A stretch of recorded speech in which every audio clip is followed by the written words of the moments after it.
শাস্ত্র অনুযায়ী মানুষকে জীবনে 3টে ঋণ শোধ করতে হয়: দেব ঋণ, পিতৃঋণ আর আচার্য ঋণ।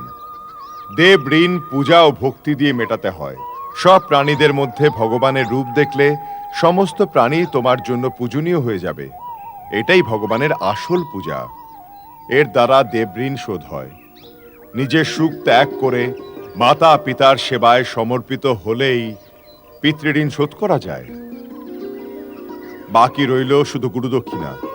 তোমরা তোমাদের আচরণ ও কর্মের দ্বারা এই সংসারে সুখ, সৌন্দর্য ও প্রসন্নতা ছড়িয়ে দাও। মানব ধর্মের আদর্শ স্থাপন করো। মন থেকে ঘৃণা দূর করে তার মধ্যে ভালোবাসার বীজ বপন করো। এই প্রতিশ্রুতি নিয়েই আমি তোমাদের আচার্য ঋণ থেকে মুক্তি দিচ্ছি। আমার আশীর্বাদ সর্বদা তোমাদের সঙ্গে রয়েছে। আমাকে যখনই স্মরণ করবে, তোমাদের পাশেই পাবে।